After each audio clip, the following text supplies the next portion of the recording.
राष्ट्रिय स्वतन्त्र पार्टीको ऐतिहासिक पहिलो महाधिवेशनमा पाल्नुभएका सम्पूर्ण महानुभावहरूलाई एकमुष्ट रूपमा नीलो क्रान्तिको राजधानी चितवनमा हार्दिक स्वागत गर्न चाहन्छु।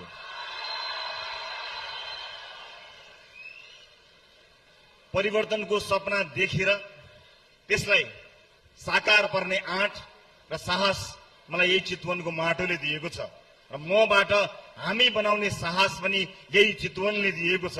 त्यसैले यो देवभूमि चितवनलाई नमन गर्दै फेरि पनि यहाँहरूलाई हार्दिक स्वागत गर्न चाहन्छु। उपस्थित आदरणीय महानुभावहरू, रासोपाको निमन्त्रणालाई स्वीकार गरेर विभिन्न राजनीतिक दलबाट आउनुभएका तमाम नेतागणहरूलाई म स्वागत गर्न चाहन्छु। यहाँहरूको उपस्थितिका लागि धेरै धेरै धन्यवाद पनि ज्ञापन गर्न चाहन्छु। उपस्थित आदरणीय महानुभावहरू, हामी आज यहाँ आइपुगेका छौं। यहाँ आइपुग्दा यो यात्रा यहाँसम्म ल्याउँदा धेरै मानिसको बलिदानी पुगेको छ, धेरै मानिसको बलिदानी चढेको छ। ती बलिदानीले ल्याएका विभिन्न कालखण्डका परिवर्तनले आज हामी साँच्चै नै अग्लो देखिएका छौं।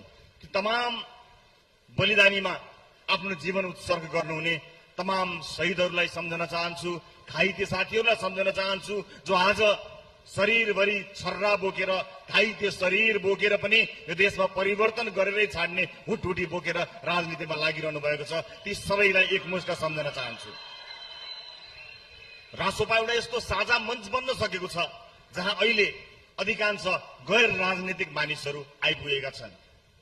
यो एउटा बाध्यता हो, यो रहर थिएन। हामीले पटक पटक भन्यौं तर हाम्रो कुरा सुनिएन, धेरै पटक भन्यौं सुनिएन, टेलिभिजनको पर्दाबाट भन्यौं सुनिएन, राजनीतिको मैदानमा आउने बित्तिकै घोषणा गर्दा भन्यौं सुनिएन, यतिसम्म कि जेलको काल कोठरीबाट पनि भन्यौं सुनिएन। आज चितवनमा गर्मी छ, थोरै गर्मी छ, तर आजभन्दा 1 वर्ष अगाडि पार्टी स्थापना दिवस मनाइरहेको थियो। तपाईसँग साक्षात्कार गर्ने मसँग कुनै माध्यम थिएन। भैरवामा योभन्दा धेरै गर्मी थियो, निकै गर्मी थियो। अरूका लागि जेल एउटा ठूलो कम्पाउन्ड हुन्थ्यो, मेरो लागि एउटा गोल घर, एउटा कोठा नै जेल बनाएर सरकारले सुविधासँग सुविस्तासँग राखेको थियो। मैले तपाईहरुलाई धेरै सम्झेको थिएँ, धेरै सम्झेको थिएँ। म आज तपाईहरुलाई धन्यवाद भन्न चाहन्छु कि त्यो आवाज सुनियो। म धेरै त सम्झन्न, म एउटा लाइन मात्र सम्झन्छु, जुन सन्देश मैले गत वर्ष भैरवा कारागारबाट लेखेको थिएँ। त्यो सन्देशको अन्त्यमा मैले भनेको थिएँ कि एक दिन जनताले तपाईहरुको हातमा भएको तस्करले दिएको घडी खोज्नेछ र त्यहाँ हत्कडी लगाउनेछ भनेको कुरा मलाई सम्झना छ। तर आज परिस्थिति फेरिएको छ, बदलिएको छ। बदलिएको यो परिस्थितिले हामीलाई देशको सबैभन्दा शक्तिशाली पार्टी बनाएको छ। आदरणीय उपस्थित महानुभावहरू, शक्तिशाली हुनु भनेको दम्ब गर्ने लाइसेन्स प्राप्त गर्नु होइन, प्रतिशोध साध्ने लाइसेन्स प्राप्त गर्नु होइन। यो मलाई र रासोपालाई राम्रोसँग थाहा छ। आज रासोपा प्रतिशोध र दम्ब भन्दा निकै टाढा गएर नागरिक जिम्मेवारी पूरा गर्ने एउटा अदम्य जनमत बोकेर उपस्थित भएको छ। र म आज मञ्चमा उपस्थित तमाम नेपाली राजनीतिका शीर्ष महानुभावहरूलाई साक्षी राखेर भन्न चाहन्छु कि निर्धक्क हुनुहोला, देश रासोपाको हातमा छ, देश सुरक्षित छ। लोकतन्त्रका स्थायी मान्यताहरू, शक्ति पृथकीकरणका सिद्धान्तहरू, संविधान, संघीय लोकतान्त्रिक गणतन्त्र, नागरिक हक अधिकार, मानवाधिकारको प्रत्याभूति, समतामूलक समाज, समावेशिता लगायतका थुप्रै उपहार हामीलाई अघिल्लो पुस्ताले र तपाईहरु जस्ता मूर्धन्य नेतृत्वले दिनुभएको अमूल्य उपहार हो। हामी त्यसको जगेर्ना गर्नेछौँ, त्यसलाई माया गरेर राख्नेछौँ। हामी त्यसबाट बाहिर जाने छैनौँ। यसअगाडि भएका तमाम आन्दोलनहरूको तिरस्कार गर्ने साहस हामीमा हुने छैन। त्यो कदम हामी कदापि चाल्ने छैनौँ। म यहाँहरूलाई निर्धक्क हुनको लागि अनुरोध गर्न चाहन्छु। ल, रासोपाले त्यो लाइन क्रस गर्दैन। यहाँहरू निर्धक्क भएर यहाँबाट जानुहोला। यहाँलाई पनि एउटा सानो अनुरोध गर्न चाहन्छु। राष्ट्रिय राजनीतिमा आफ्नो दल मात्र ठिक भएर हुँदैन, राष्ट्रिय राजनीतिमा रहेका सबै दलहरू ठिक हुनुपर्छ। म शुभकामना दिन चाहन्छु। विशेष गरेर दुई शक्तिशाली दल नेपाली कांग्रेस र नेकपा एमाले भित्र कहीँ कतै केही न केही अप्ठ्याराहरू देखिएका छन्।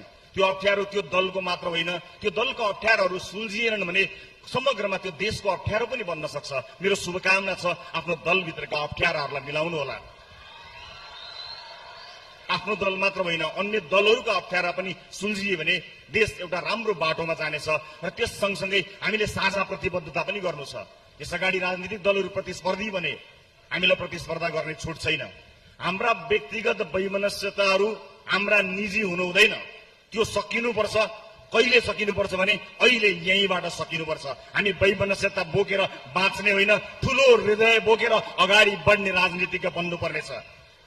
हामीले एक अर्कालाई जवाफ दिनु पर्दैन, हामीले इतिहासलाई जवाफ दिनुपर्छ। इतिहासका लागि पनि हामीले हाम्रा वैमनस्यहरूलाई तत्काल त्यागेर सहकार्यको बाटोमा अगाडि बढ्नुपर्ने आवश्यकता परेको छ। किनकि हाम्रा दम्बहरू हुन्, हाम्रा घमण्ड हुन्, हाम्रा अप्ठ्यारा हुन् या हाम्रा कुनै पनि कुराहरू हुन्, ती हाम्रा निजी रहेनन्, देशका रहे, देश हितमा तिनको महत्व हुन्छ। आज यस ऐतिहासिक अवसरमा म रासपा परिवारका सबै साथीहरूलाई केही छोटो जानकारी मात्र गराउन चाहन्छु। साथीहरू, मैले जलेश्वर बैठकको बेलामा राजनीतिक प्रतिवेदनमा लेखेको एउटा कुरा स्मरण गराउन चाहन्छु। त्यहाँ लेखिएको दुईवटा कुरा स्मरण गराउन चाहन्छु। पहिलो कुरा मैले भनेको थिएँ, लेखेको थिएँ कि रासोपा लड्यो भने आफ्नै गोडामा अल्झेर लड्छ, अरू कसैको ताकत छैन रासोपालाई लडाउने। आज यसलाई अझ बढी सार्थक बनाउने बेला आएको छ।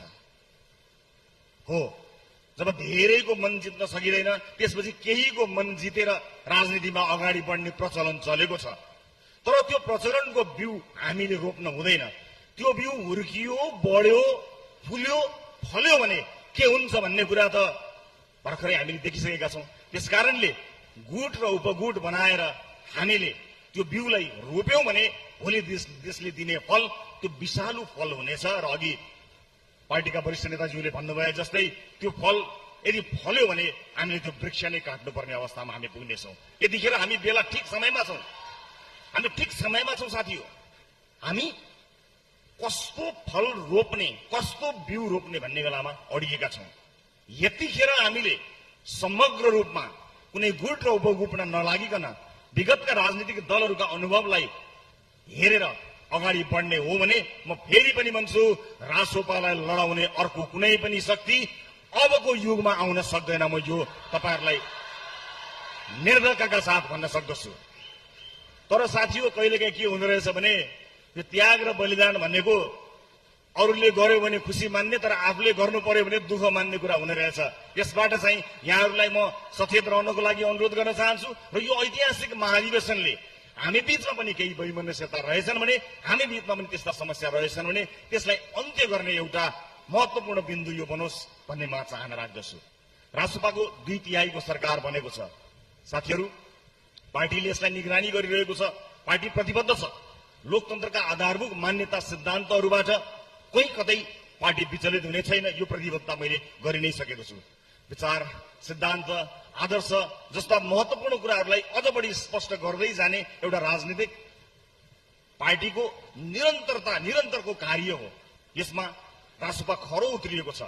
मैले अघि जलेश्वर बैठकको कुराकानी गरेको थिएँ। जलेश्वर बैठकमा यो कुरा स्पष्ट रूपमा हामीले भनिसकेका थियौँ।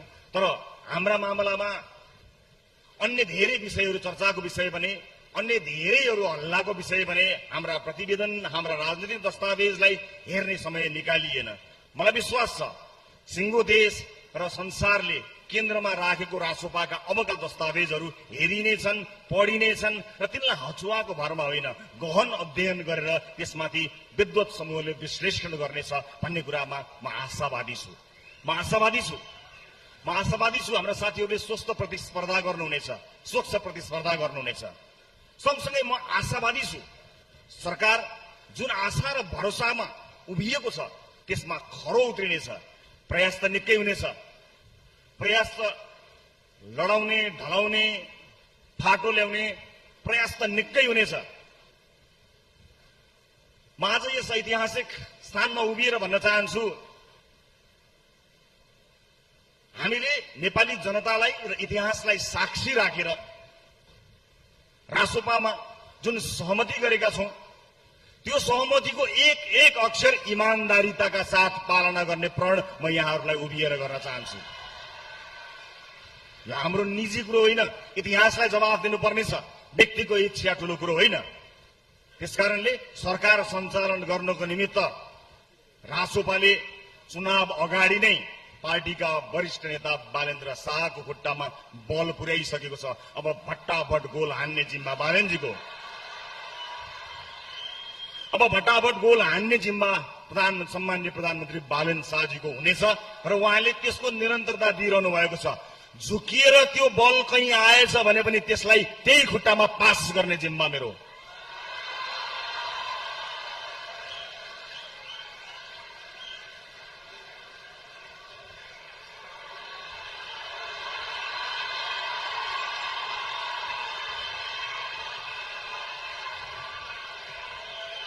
किनकि यहाँ मुख मिठ्याउनेहरू धेरै छन्, यहाँ मुख मिठ्याउनेहरू धेरै छन्, चुक्ली लगाइदिनेहरू पनि धेरै छन्। म तिनलाई जवाफ दिन बोलिरहेको छैन साथीहरू, म त इतिहासलाई जवाफ दिनको लागि खडा भएर बोलिरहेको छु।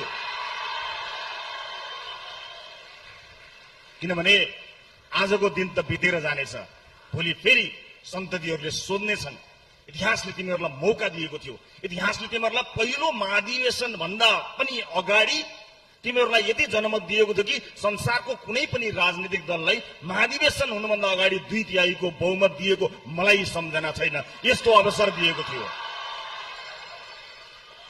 आज जन्मेकाहरूले मात्र होइन, भोलि यस देशमा यस धरतीमा जन्मेकाहरूले पनि मलाई र बालेनजीलाई प्रश्न गर्नेछन्, यो मौकालाई तिमीहरूले किन गुमाउन दियौ? हामी त्यो प्रश्नलाई सदाका लागि बाँच्न चाहन्छौं इमानदारीताका साथ। यो अवसरलाई हामी सदुपयोग गर्न चाहन्छौं, हाम्रा लागि होइन, आउने सन्ततिका लागि, जन्मिसकेका लागि मात्र होइन, जन्मन बाँकी यस देशका नागरिकका लागि पनि। उपस्थित आदरणीय दाजुभाइ दिदीबहिनीहरू, म आफ्नो भनाइ छुट्याउने क्रममा गएको छु। पार्टी जीवनमा समस्याहरू नआउने भनेर आउँछन्, विभिन्न तहमा समस्याहरू आउँछन् र हाम्रो पार्टी केवल हाम्रा साथीहरूले मात्र बनेको पार्टी होइन, विभिन्न राजनीतिक दलबाट हामी कहाँ आउनुभएका साथीहरू पनि आउनुभएको छ, हाम्रो परिवार बनेर आउनुभएको छ। यो सबैको सम्मिश्रणले पार्टी बनेको छ। पार्टीभित्र या राजनीतिक दलभित्रको आबद्धता भनेको, कुनै पनि राजनीतिक दलमा म आबद्ध हुन्छु भन्नु भनेको तत्कालको लाभका लागि होइन। इतिहासको पाना पल्टाएर हेर्नुहोस् त, मैले यसभन्दा अगाडिको कुनै एउटा समारोहमा भनेको सम्झना गर्दछु, सम्झिहेर्नुहोस्। आज त रासोपामा एउटा लहर छाएको छ, सम्भवतः भोलि टिकट पाइन्छ होला, पछि पालिकामा जितिन्छ होला, म मेयर हुन्छु होला, उपमेयर हुन्छु होला भनेर केही साथीहरू लोभिनु भएको छ होला, लोभ्याइएको पनि छ होला। तर कुनै पनि दिन पार्टीले होइन, अब हामीले 8-10 वर्ष विद्रोह गर्नुपर्नेछ, त्यसका लागि हामी तयार हुनुपर्नेछ भन्यो भने त्यो त्याग, त्यो बलिदान र त्यो यात्रामा हुमिनका लागि हामी तयार छौं। हामी तयार छौं त भन्छौं, तर आजैबाट टिकट फलानुलाई दिए भनेर गुटको राजनीतिमा लाग्यो भने इतिहासले हामीलाई धिक्कार्नेछ। त्यसकारणले आफ्नै परिवारलाई म आज यो पहिलो महाधिवेशनमा उभिएर यति भन्न चाहन्छु, साथी हो, मलाई केही पनि चाहिएको छैन। संस्थापक सभापति भएका नाताले भर्खरै सुरु भएको पार्टीमा एउटा सानो पदका लागि चौबाटोमा लडेर हेलमेटले हानेर एकअर्काको दाँत झार्न गएको दृश्य बाचुन्जेल हेर्न नपरोस्, मेरो यति कामना छ। आफूले जन्माएको पार्टी भएको हुनाले कुनै एउटा पदका लागि अस्वस्थ प्रतिस्पर्धा गरेको, सदस्यताहरू जम्मा गर्दै आफू निर्वाचित हुने प्रपञ्च गरेको र षड्यन्त्रको राजनीतिको बिउ रोपेको कम्ती कम आफू बाचुन्जेल हेर्न नपाए हुन्थ्यो भन्ने कामना म आज ऐतिहासिक महाधिवेशन राख्न चाहन्छु। एउटा कुरा चाहिँ मलाई के थाहा छ भने, जसले जिते पनि घण्टी वाहकले जित्छ, जसले जिते पनि रासोपाले जित्छ।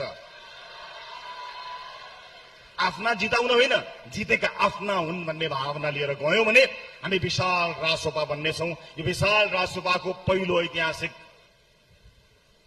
महाकुम्भमा फेरि पनि म यहाँहरूलाई धेरै धेरै स्वागत गर्न चाहन्छु र फेरि पनि विभिन्न राजनीतिक दलबाट आउनुभएका साथीहरूलाई उहाँहरूले गर्नुभएको त्याग र बलिदानको सम्मान स्वरूप विगतमा भएका सम्पूर्ण राजनीतिक क्रान्तिहरूको सम्मान राख्ने प्रतिबद्धता व्यक्त गर्दै बदलिदो व्यवस्था बदलिएको परिस्थिति सबैमा हाम्रो साझा प्रतिबद्धता भएको कुरा स्पष्ट पार्न चाहन्छु। अन्त्यमा पार्टी स्थापना दिवसको दिन मैले यसै गरी दर्शक दीर्घाकै बीचमा रहेकी मेरी धर्मपत्नी अर्धाङ्गिनीलाई भनेको थिएँ। उनले मलाई भनेकी थिइन्, म घर चलाउँछु, तिमी देश सम्हाल भनेकी थिइन्। यो 4 वर्षको यात्रामा देश चलाउन भन्दा गाह्रो घर चलाएर मेरो संघर्षको हरेक पाइलामा साथ दिएर एकपटक पनि नरोइकन ठाडो शिर लगाएर एकपटक पनि नझुकेर मलाई यतिको धेरै बल दिएकोमा मैले यो मञ्चबाट धन्यवाद दिनै पर्छ। साथै मेरो परिवारको एउटा जमघटमा मेरी 64 वर्षकी वृद्ध मृत्यु शैय्याबाट भर्खर फर्केकी दिदीले भनेको कुरा सम्झना सुनाएर बिदा हुन्छु। जतिखेर मलाई ममाथि राज्यले ज्यादती गरेको थियो त्यतिखेर वरपरका छरछिमेकीले मेरो वृद्ध दिदीलाई भनेछन्, तिम्रो भाइलाई त मार्छन् क्यारे। मेरो दिदीले छाती पिटेर भनिछन्, मारेछन् भने मेरो भाइ शहीद हुन्छ, चिन्ता नगर भनेकी थिइन्। मलाई आँट र साहस दिने मेरो परिवारलाई मैले अलिकति धन्यवाद दिन यो विशिष्ट समारोहको समय लिएर केही गल्ती गरेछु भने क्षमा गर्नुहोला। तर सबै राष्ट्रसभाको परिवारलाई म धेरै धेरै धन्यवाद दिन चाहन्छु। मेरो नेतृत्वमा यो पार्टीलाई यहाँले गर्नुभएको विश्वासले आज यहाँ पुर्याएको छ। पार्टी यहाँ आइपुग्नुको सम्पूर्ण श्रेय तपाईहरूलाई बाँडेर बाँकी रहेको थोरै श्रेय लिने प्रण गर्दै सबैजनालाई फेरि पनि चितवनमा स्वागत गर्दछु र यसको यो हाम्रो ऐतिहासिक महाधिवेशनको भव्य सफलताको शुभकामना अभिव्यक्त गर्दै बिदा चाहन्छु। सबैको जय होस्। जय देश, जय घण्टी।